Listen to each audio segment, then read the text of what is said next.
pépère. Allez, l'équipe sur le peloton. Oh là là là là là, oh là là là là là là, quelle image. La joie du pistolero à l'arrivée.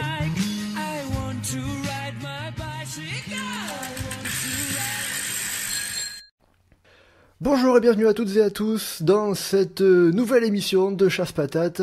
Après l'épisode précédent où on avait évoqué les toutes premières courses de la saison, les courses en Océanie, en Afrique et en Amérique du Sud, et bien aujourd'hui on va aborder les premières courses européennes de la saison en Espagne et en France.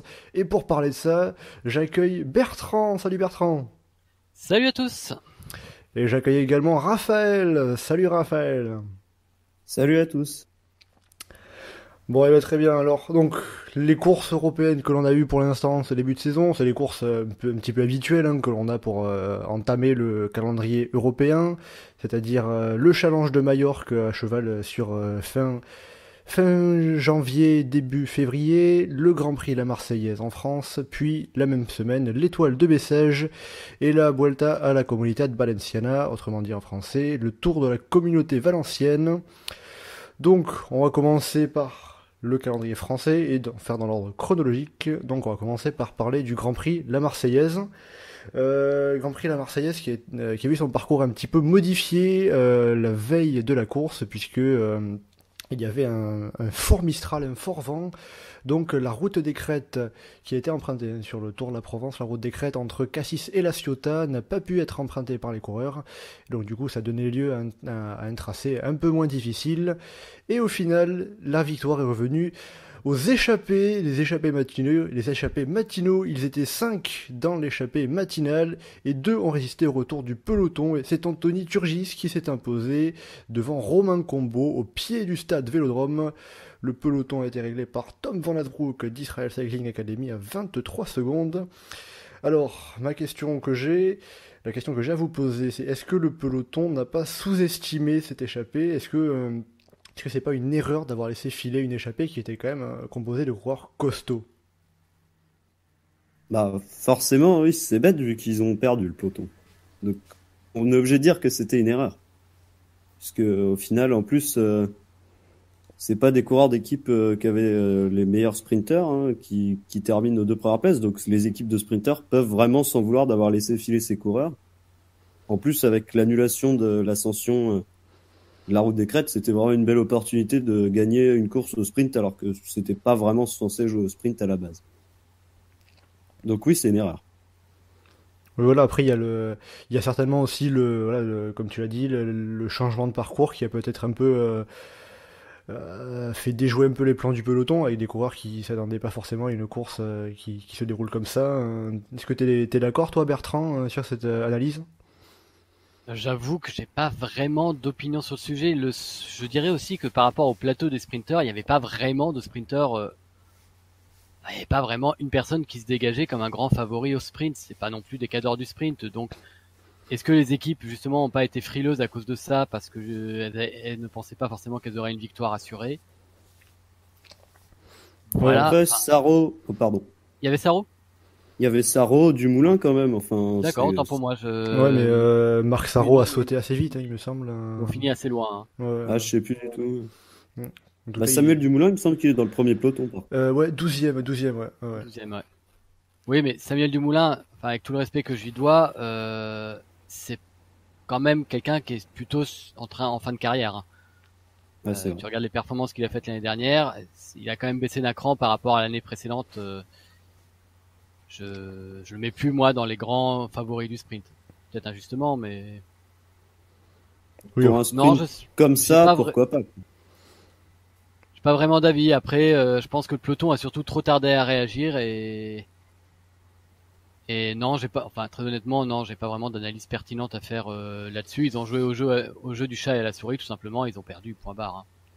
Après ça, oui, il y a le fait que du coup il y avait des équipes qui avaient des bons punchers et pas forcément un très bon sprinter, et que du coup avec ce changement de parcours elles avaient un peu, comme on dit, le cul entre deux chaises, quoi, pas trop savoir quoi faire, parce que c'est vrai que de fait oui, ce parcours se prédestinait plus à se finir au sprint, et au final c'est ce qu'on a eu dans le peloton, hein. On a eu quand même Valentin Madouas qui a tenté d'attaquer dans la Gineste à la fin. Mais bon, attaquer tout seul dans la Gineste, c'est quand même une grande route bien large. C'est quand même compliqué de sortir tout seul et il a été repris assez rapidement dans la descente. Donc voilà, après c'est vrai que... Juste un compliment par rapport à ce qu'on disait tout à l'heure, Marc Sarro a priori a abandonné, hein, donc Ah oui, voilà. Ah, ok. donc je pense que c'est aussi pour ça que les Groupama ont pas roulé. Hein.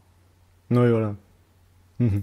Après voilà, c'est vrai que après c'est vrai qu'au final ça récompense les coureurs qui sont allés dans l'échappée hein, d'une certaine manière, ils ont su prendre leur chance et puis parce que c'est vrai si on regarde une course avec le parcours qu'on a eu et la liste de départ qu'on a, bah du coup c'était très certainement plus ouvert qu'avec le parcours initial, avec pas forcément destiné à une course pour puncher et pas forcément non plus pour sprinter, puisqu'il faut quand même arriver à passer quand même plutôt bien les bosses si jamais ça accélère. Donc c'est ce qu'on a Oui, eu bah et oui. c'est pas plus mal après que ça récompense des échappées quoi.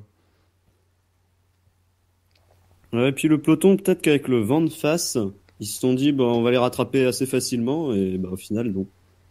Il y a peut-être ça aussi, parce que c'était vent de face dans la Gineste, il me semble. Ouais, c'est Oui, ça, ouais. c'était- Et puis, c'est vrai que l'écart est descendu très vite, hein. Ils avaient 2 minutes de 30 au pied de la Gineste. Ils finissent avec seulement 20 secondes d'avance. Donc, ouais, peut-être le peloton qui a sous-estimé les capacités de l'échappée ou surestimé l'importance du vent dans la course. Bon, après, sinon, voilà, sur ce Grand Prix de la Marseillaise, on n'a pas grand chose à rajouter, si ce n'est espérer que la malédiction du Grand Prix d'ouverture ne revienne pas pour Anthony Turgis, hein, parce que voilà, il vient de signer chez Direct Energy, il commence très bien la saison, donc on peut que lui souhaiter d'avoir une saison, une très bonne saison, et puis pourquoi pas sur le Tour de France, ça va être le fil rouge jusqu'à l'annonce de Christian Prudhomme sur les wildcards, on verra bien tout ça. Du coup, à présent, je vous propose de parler de l'étoile de Bessèges.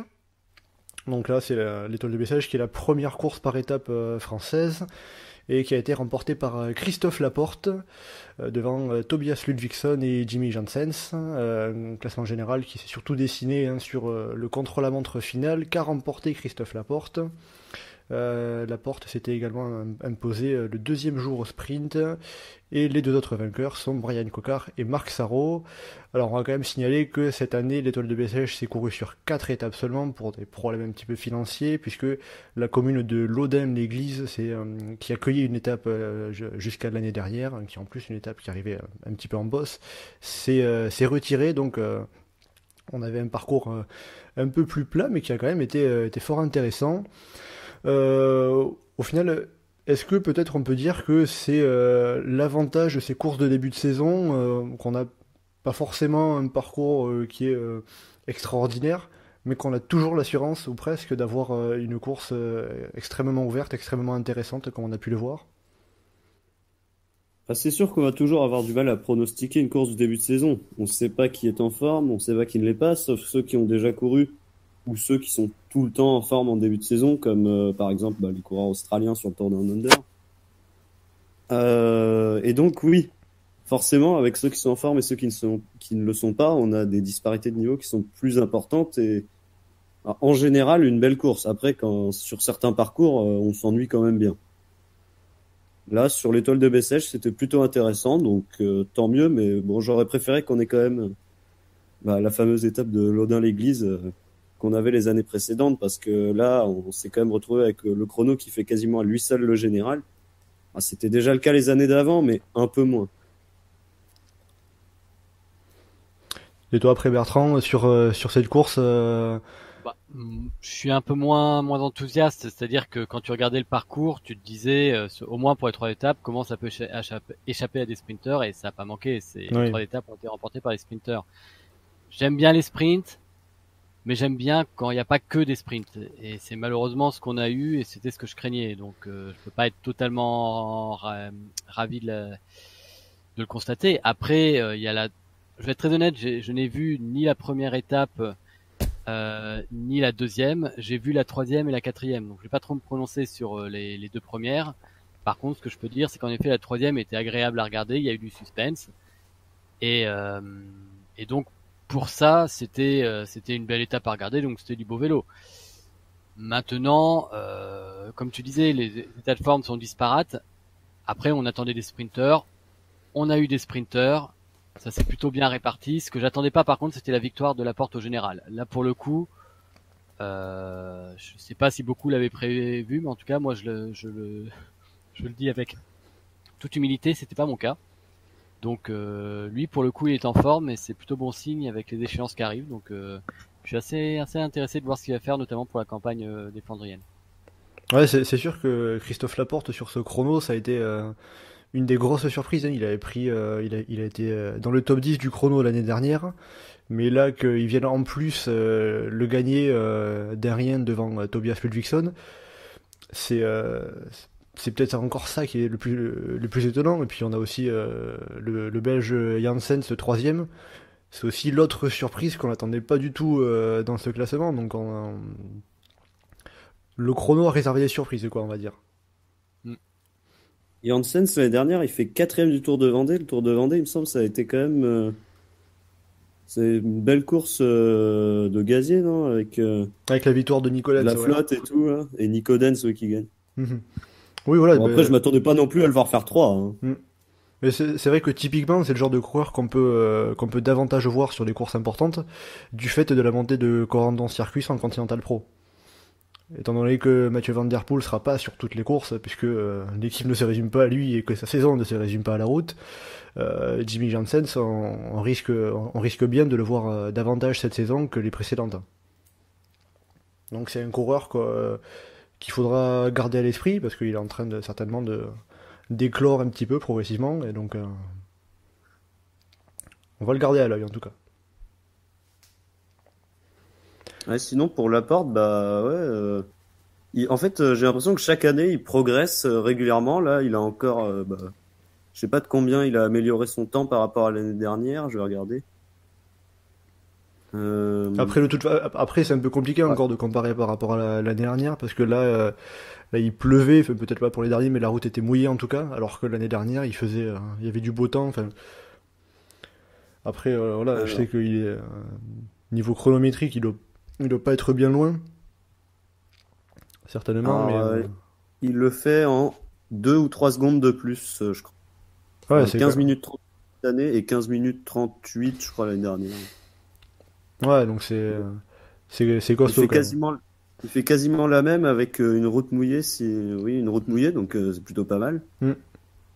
Et puis j'aimerais bien, j'ai vraiment hâte de le voir sur les Flandriennes, parce que l'année dernière il fait 4ème de Gand-Wevelgem, il me semble. Et il avait gagné le Trobreléon aussi. Donc sur ce genre de course, je pense qu'il faut vraiment faire quelque chose.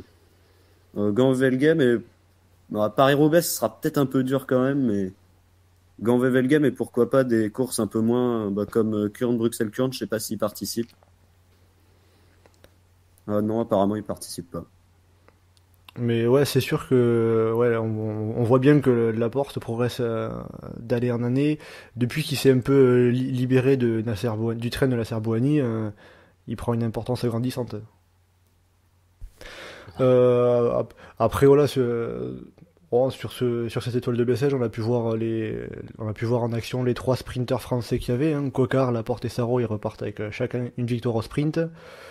Après, les autres équipes françaises n'ont pas été particulièrement à la fête, donc, mais n'avaient pas non plus de sprinters particulièrement.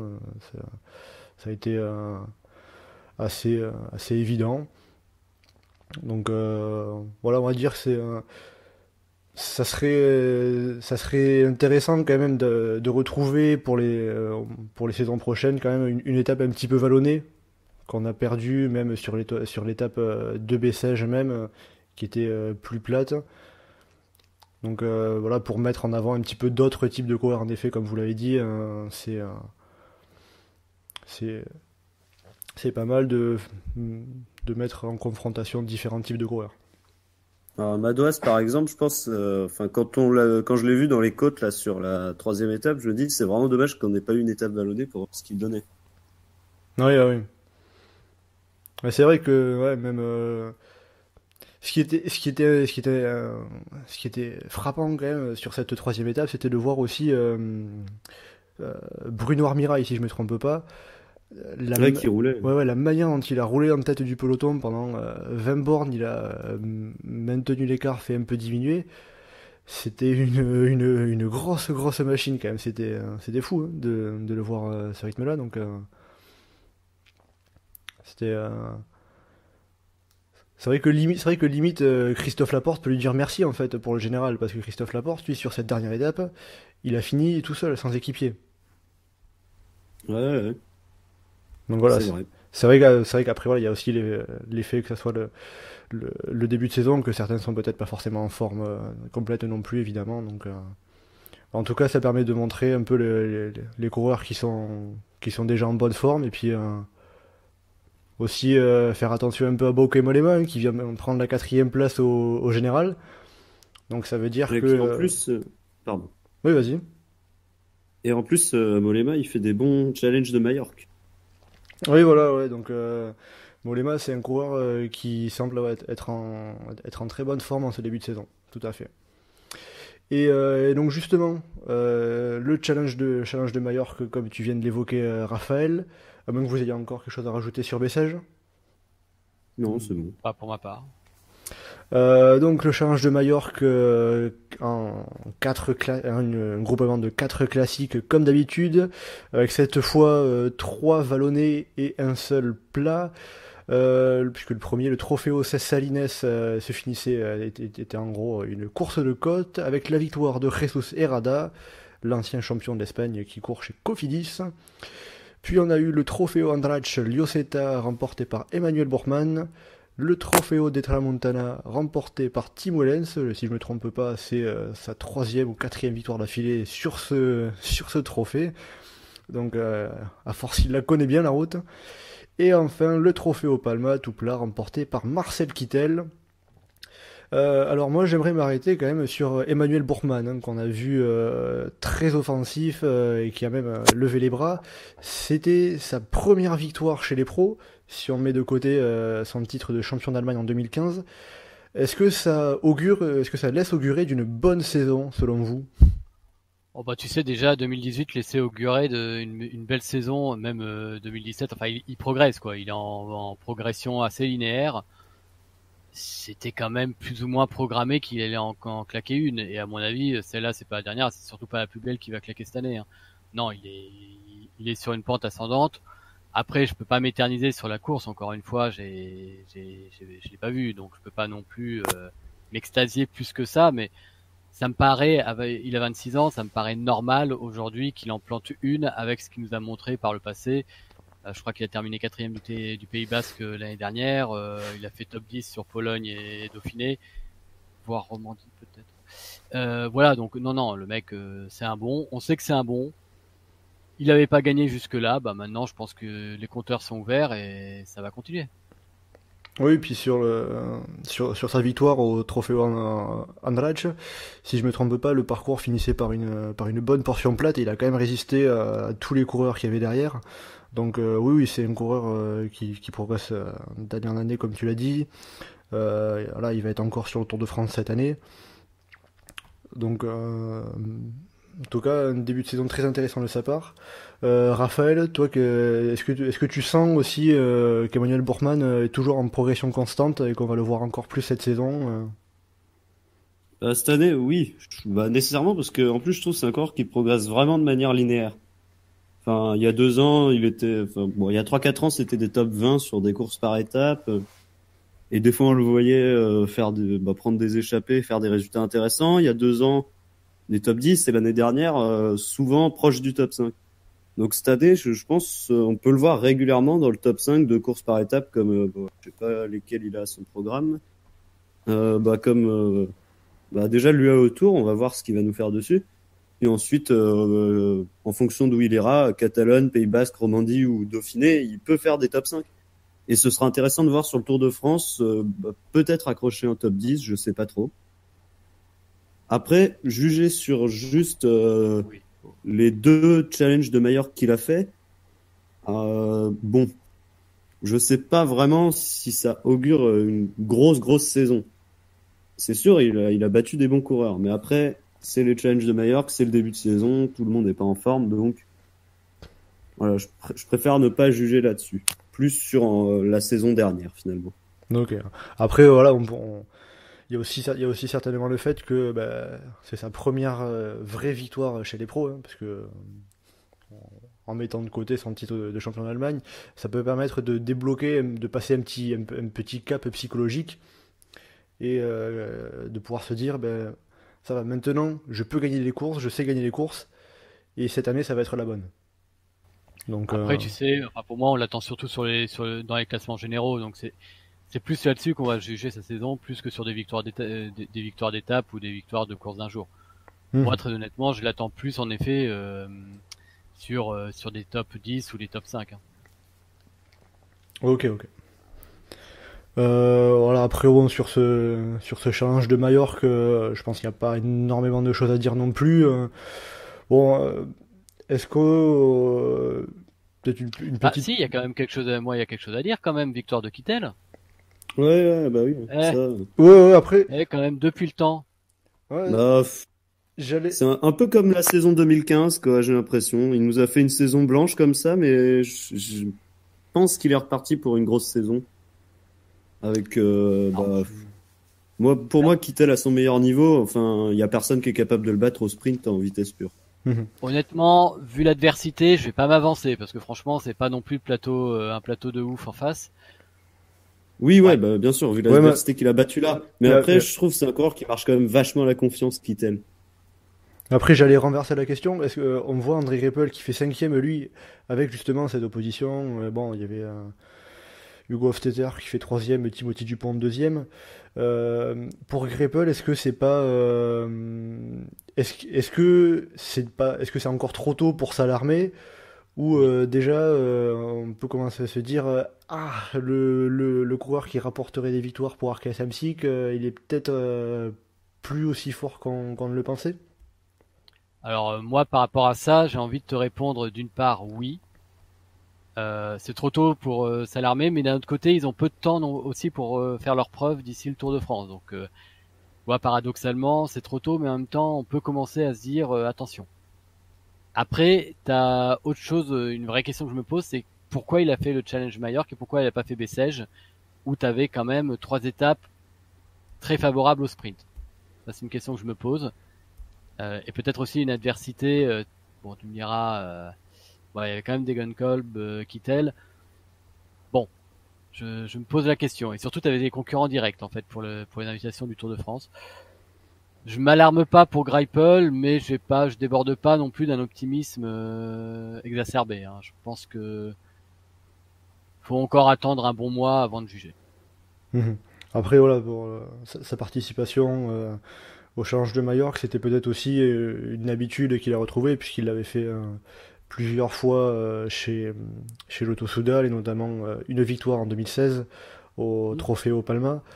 Mais c'est sûr que quand on voit en face à l'Étoile de Bessèges qu'ils ont Brab Welten et qui fait un sprint sur les 3 seulement, c'est peut-être une erreur de stratégie de la part de l'équipe, quoi. Bah ouais. Sachant qu'en plus t'as Vital en face, donc t'as un concurrent direct, tu sais que Vital a Cocard. Je suis pas intimement, et en plus l'équipe d'Arkea ne pouvait rien faire à l'Étoile de Bessèges, donc honnêtement je pense que c'est une mauvaise décision de leur part. Mais en effet, comme tu dis, Greipel a certainement des raisons lui d'y aller, et peut-être qu'Arkea estimait que c'était là où il devait aller plus qu'à Bessèges, hein, mais c'est un peu dommage à mon Oui, et puis après c'est vrai que comme tu l'as dit par rapport au Tour de France, hein, il y aura pas encore énormément d'opportunités d'ici la révélation des wildcards, mais le sujet des équipes françaises, on en reparlera un petit peu après. Voilà, pas d'autres choses à aborder en particulier sur ce challenge de Majorque de votre part? Non, juste dire que tu l'as dit tout à l'heure, hein, Wellens a gagné, ça fait toujours plaisir quand Wellens y gagne, donc c'est tout ce que je peux dire. Ouais, il a pris ses habitudes. Je crois pas qu'il pleuvait cette fois-ci. Non, il faisait beau. Ah, il faisait beau. S'il commence à gagner quand il y a du soleil, c'est un nouveau Tim Holland, cela. Bon, en tout cas, donc voilà pour ce dont on avait à dire de ce challenge de Majorque.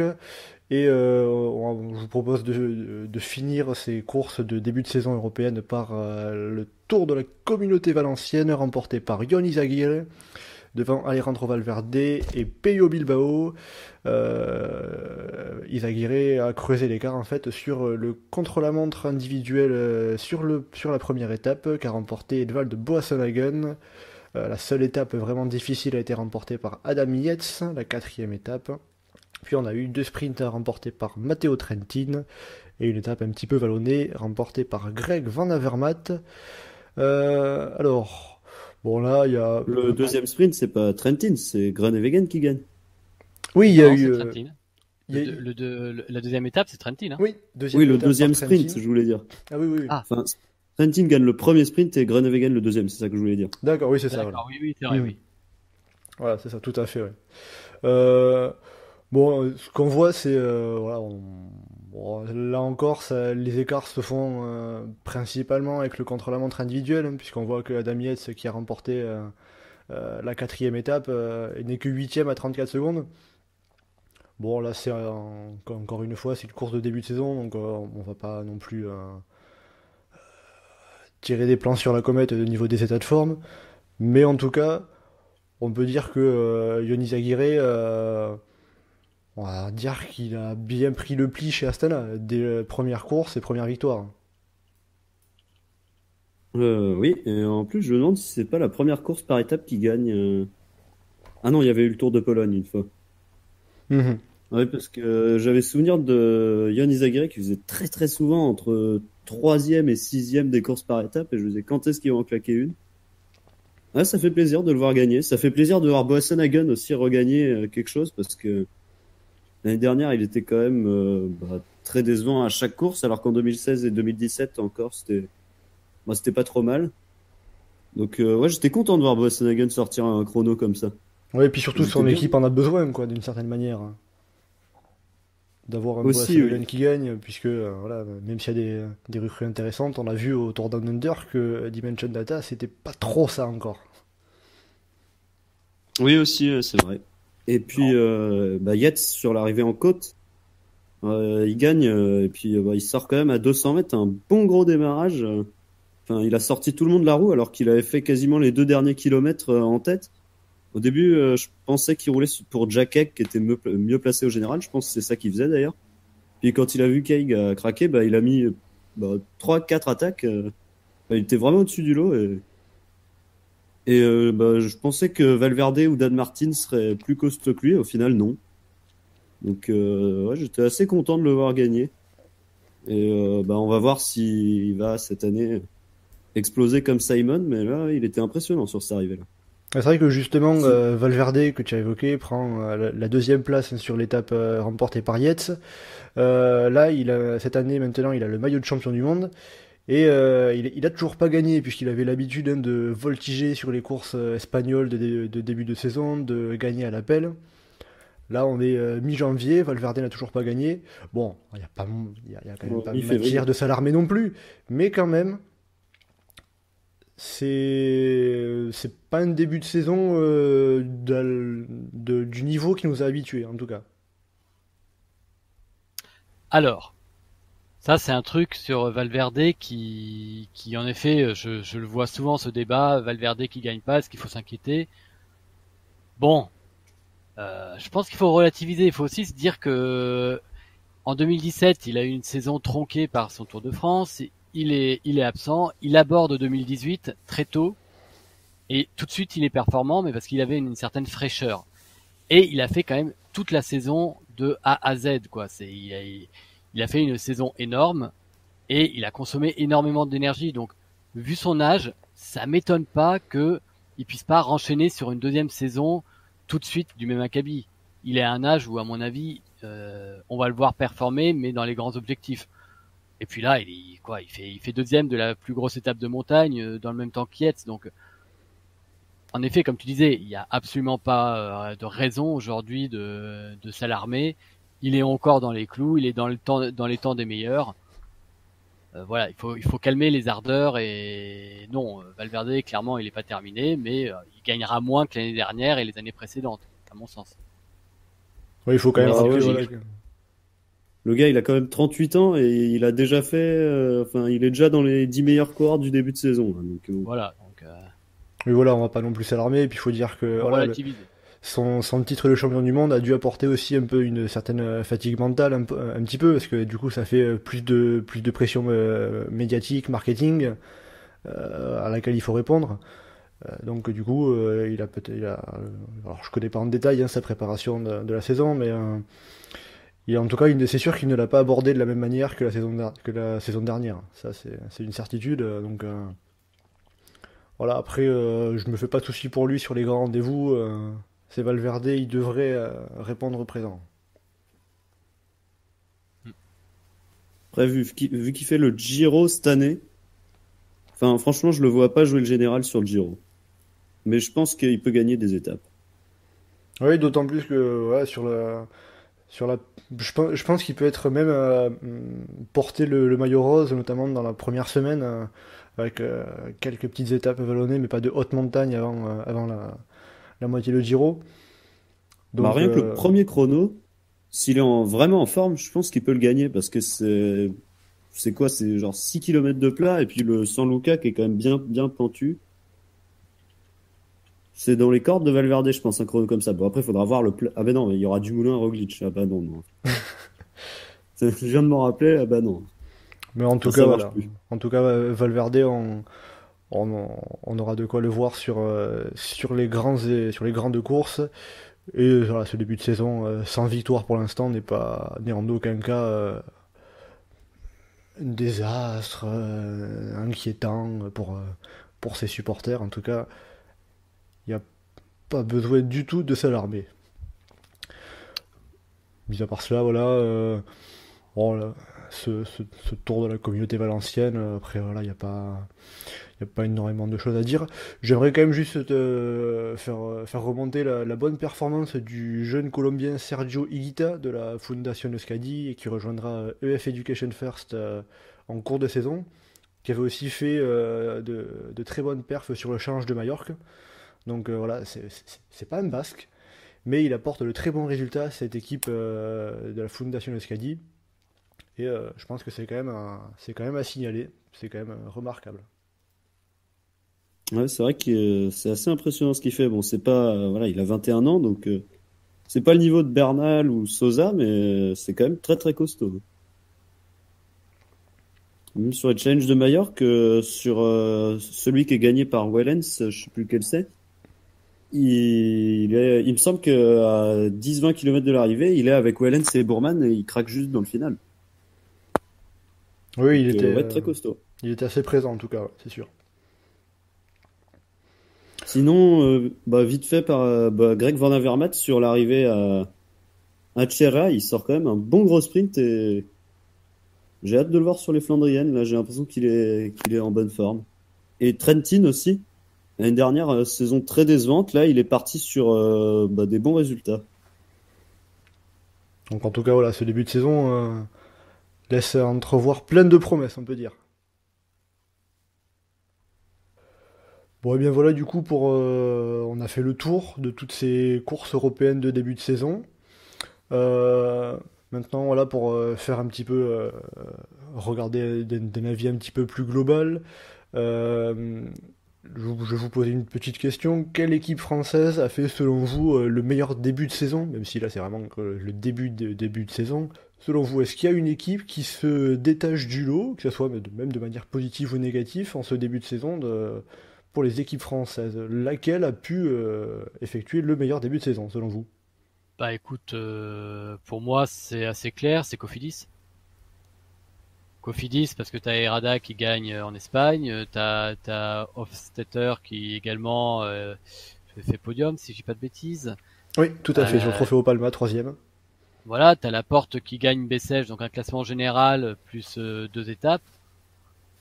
Voilà, simplement, je pense qu'en termes d'importance des courses, c'est eux qui sont devant. Après, pour moi, il y a Direct Energy parce que t'as le Grand Prix de la Marseillaise, et puis enfin Direct Energy, t'as le Grand Prix de la Marseillaise, t'as aussi Cocard avec Vital, mais pour moi, celle qui se dégage, oui, c'est Cofidis.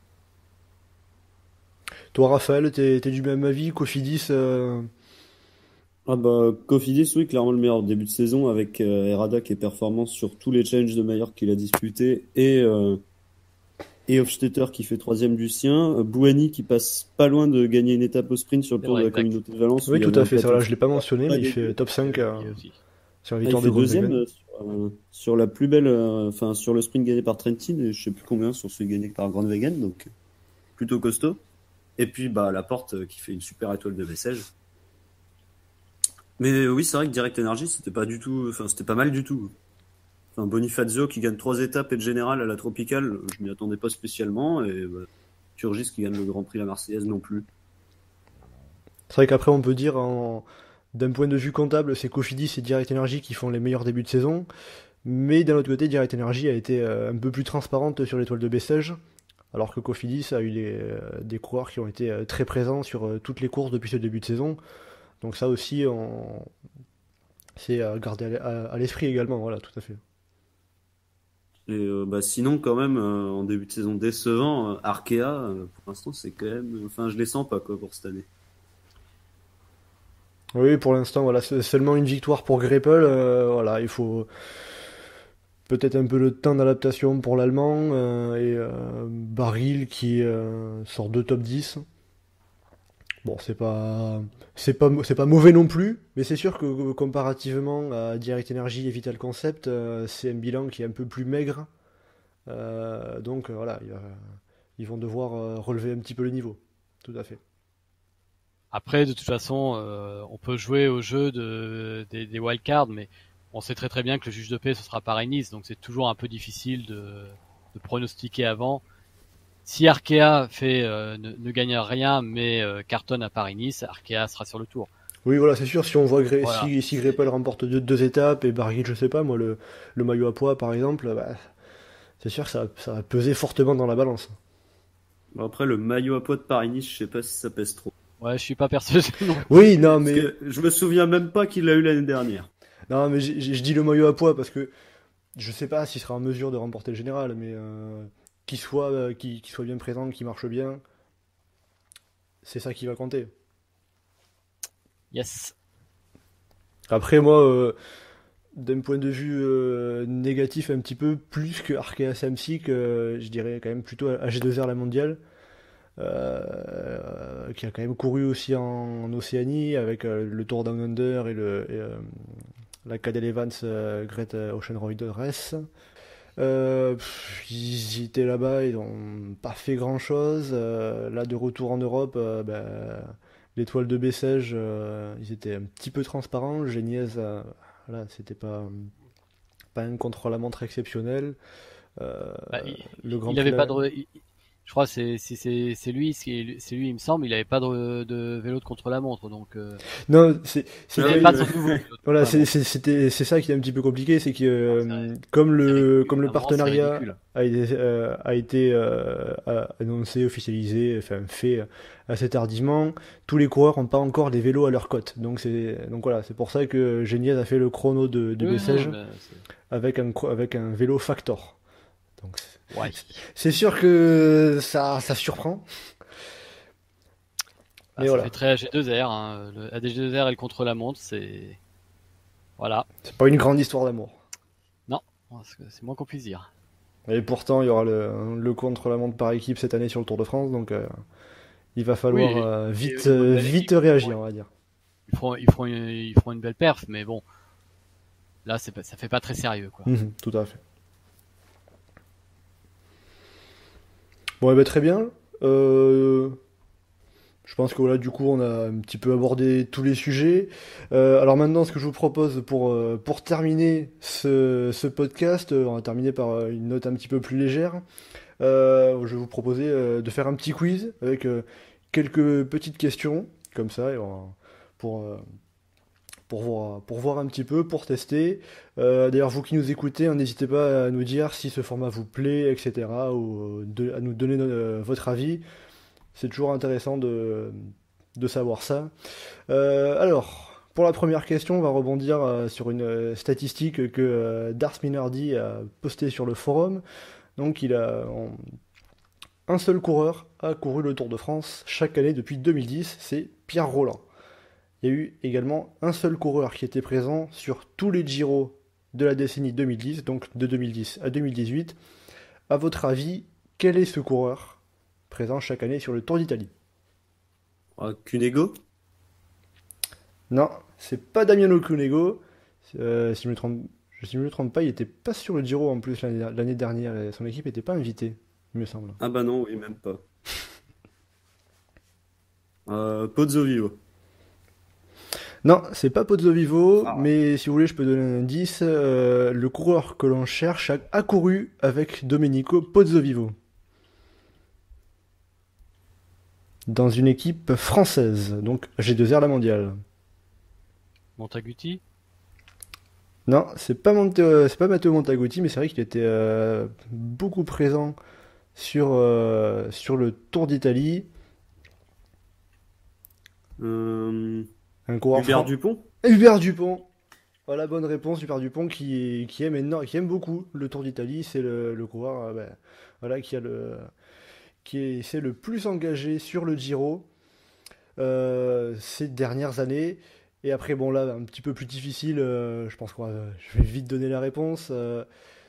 Sur le Tour d'Espagne, sur la Vuelta, on a un seul coureur, pareil, qui était présent chaque année depuis 2010. Qui ça peut être? Ah, c'est compliqué, hein. C'est un coureur. Ouais, Valverde, il a été suspendu, du coup, c'est pas lui. Ouais, donc c'est pas Valverde tout à fait, c'est un coureur allemand.